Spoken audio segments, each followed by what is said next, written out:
Good day mga ka-Fixit! Sequential gear change versus block gear change. Yan ang ibabahagi ko sa iyo ngayon in this episode of Fixit Dennis.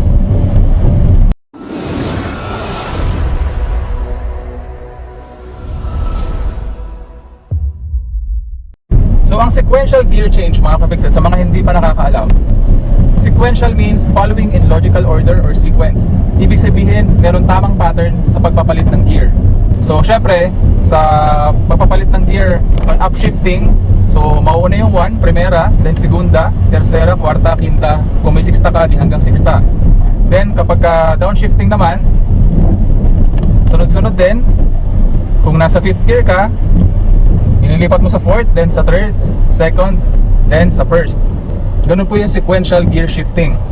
Okay? Paano naman yung ibig sabihin ng block gear change mga ka-Fixit? So block gear change means when you miss out one or more gears during gear change.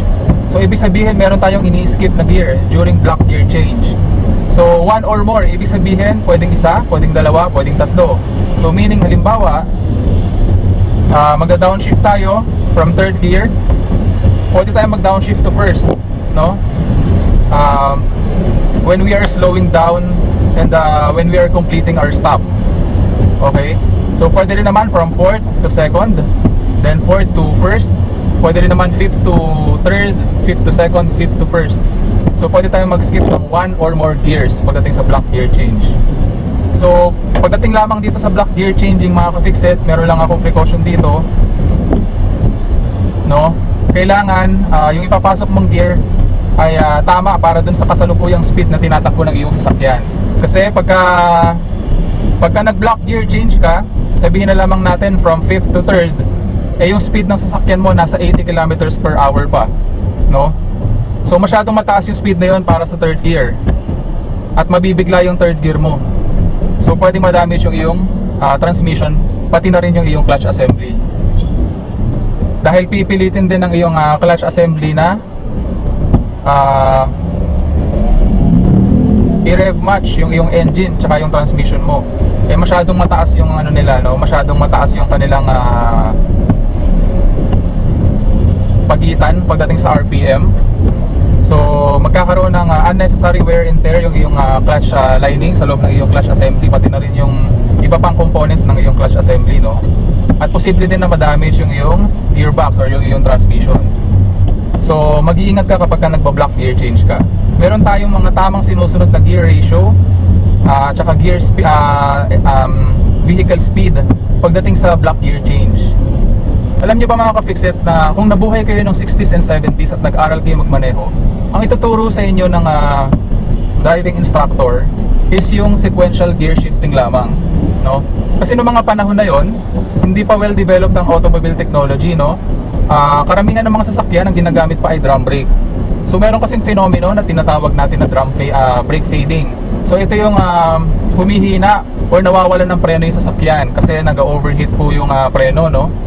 So para maiwasan yon, yung brake fading na tinatawag, ang ginagamit talaga nila is yung sequential gear shifting, lalo na pagdating sa downshifting. So ginagamit nila yung engine brake ng sasakyan para bumagal yung sasakyan, at saka lamang nila gagamitin yung preno para pahintuin yung sasakyan kapag ka nasa very slow speed na yung sasakyan. Kasi dahil nga doon sa mga panahon na yon, no, puro drum brake halos na lahat ng mga sasakyan, no? So at hindi pa ganun kaganda yung klase ng mga drum brake nila at yung mga brake pads nila. So prone siya sa overheating. So yun, sequential gear shifting lang talaga yung ginagamit nila noong mga panahon na yon.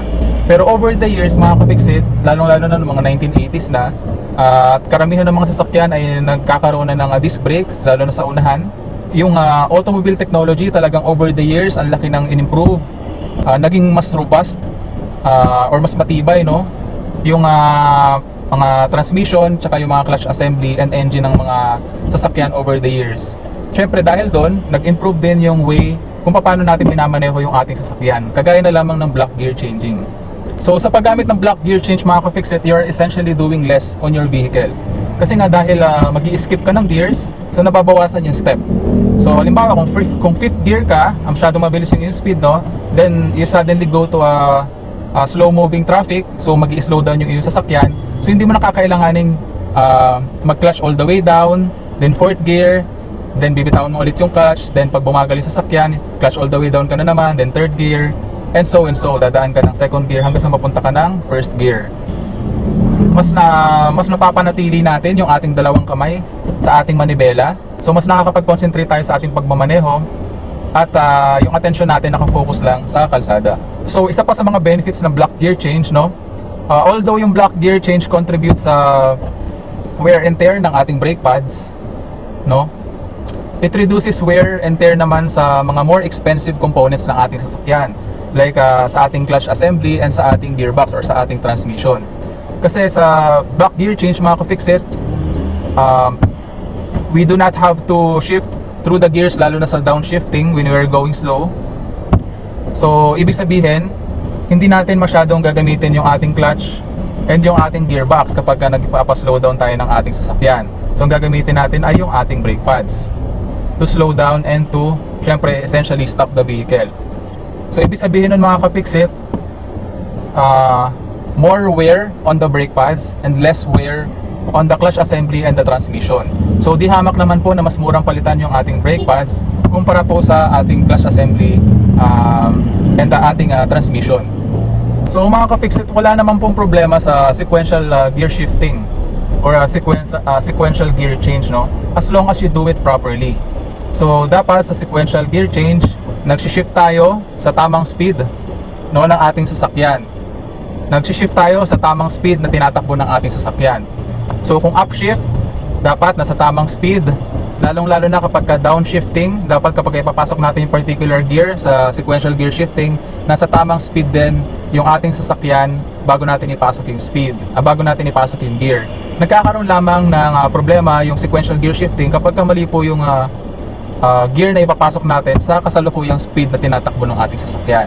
So doon po nagkakaroon ng unnecessary wear and tear yung ating gearbox at yung ating clutch assembly. To know more on how and when to change gear in a manual transmission car, no, para malaman mo yung tamang speed para sa particular gear na yan, upshift man yan or downshift, panoorin mo yung ginawa kong video on how and when to change gear in a manual transmission car.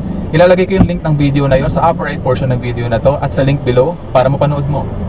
Tandaan mo lamang yung tamang speed na tinatakbo ng iyong sasakyan, no, para sa particular gear, no, na ipapasok mo.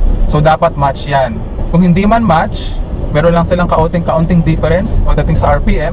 So yung engine speed, kaunti lamang yung difference sa vehicle speed. Wala namang magiging problema yan dahil i-rev match naman yan ng ating clutch, as long as hindi masyadong malaki yung diferensya ng dalawa. Okay? Pero kung masyadong mabilis yung speed ng iyong sasakyan at ipapasok mo siya dun sa particular gear na hindi niya kayang i-handle yung speed na yon, dun tayo magkakaproblema. Okay, para mas ma-demo ko ng maigi sa'yo yung sequential gear change and block gear change, i-demo ko yan sa'yo, ka-fixit.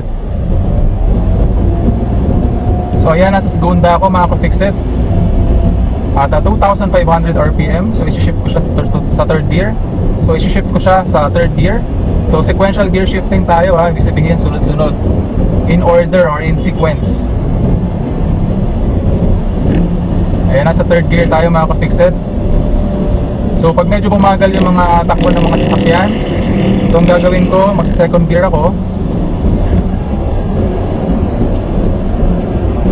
Ayan.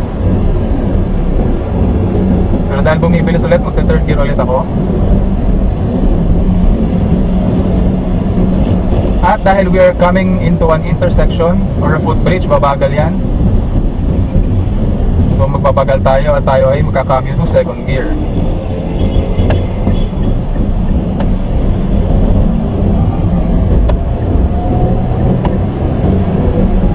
Third gear.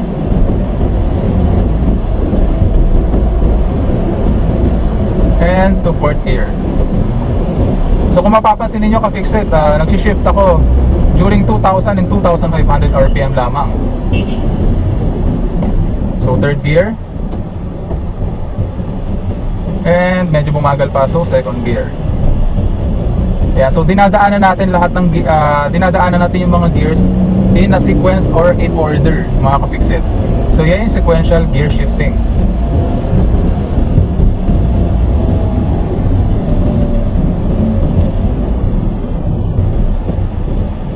So medyo babagal pa yan. So lalagyan natin sa first gear. second gear, third gear,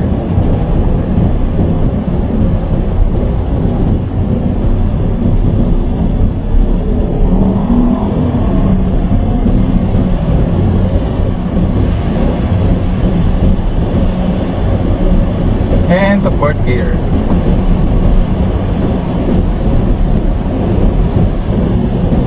So kung kakailanganin pa at bumilis pa yung speed ng ating sasakyan, pwede ko pa siyang i-shift to 5th gear, pero hindi ko na po gagawin yung mga ka-fixit. So sequential gear shifting, third gear, babagal yung sasakyan. Second gear, babagal ulit. Ginagamit ko yung engine brake ng ating sasakyan. Kung mapapansin nyo, hindi ako tumatapak sa foot brake. So dahil kailangan ulit mag-upshift, third gear. At dahil bumabagal ulit mga ka-fixit, second gear, engine brake ng ating sasakyan. Second gear, umibilis ulit, third gear. Bumabagal ulit, so second gear, engine brake. Pansinin ninyo sa sequential gear shifting, hindi ako tumatapak sa brake pad, sa ating brake pedal. Third gear. So dahil magpapagas ako dito sa Shell station na to, signal ako pa kanan. Then as we slow down, second gear, kailangan kong pumreno dahil may nakabike. At dahil sobrang bagal na ng ating takbo, ipapasok siya sa first gear.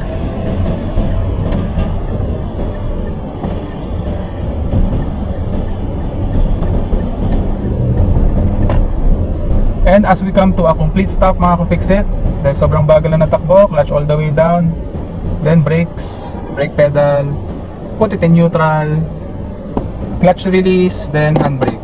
Pwede na natin bitawan yung ating foot brake. So ganyan po yung sequential gear shifting. A little longer than a few minutes later. Okay mga ka-fixit, so ngayon naman, tapos na ako magpagas mga ka-fixit, gawin naman natin yung block gear change mga ka-fixit.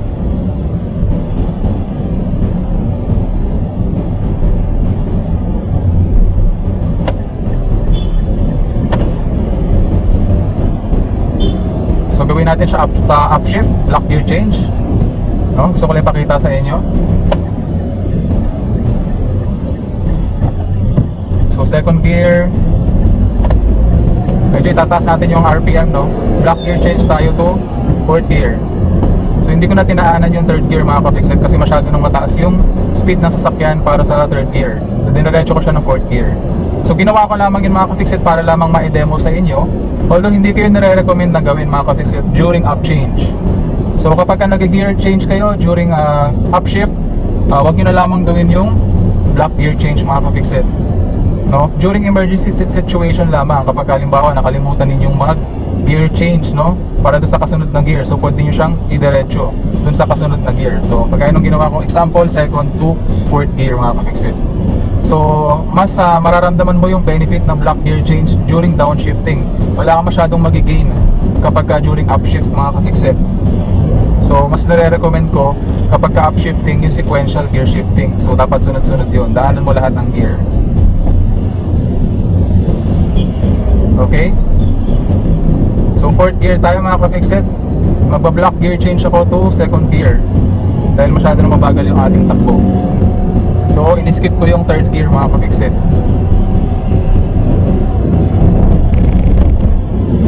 Nilipat ako ng lane. So hindi muna dahil may mga motor. Antayin ko lang makalampas ng mga to.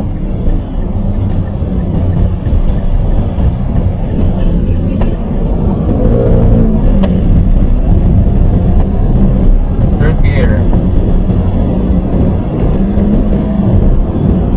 Then fourth gear.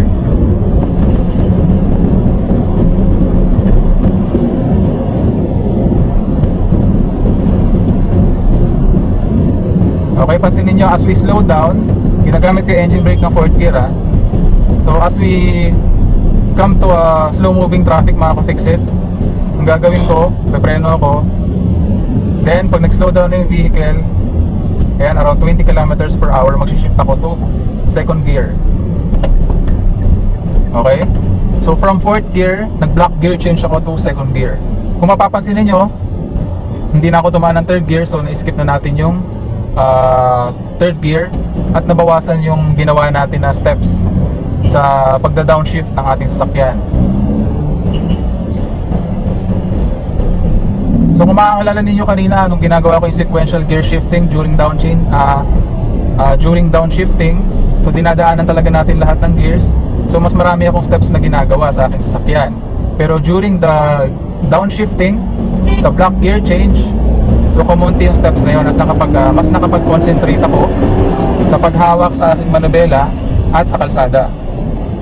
Okay mga ka-fixit, so sequential gear change man or block gear change ang iyong gagamitin sa pagmamaneho.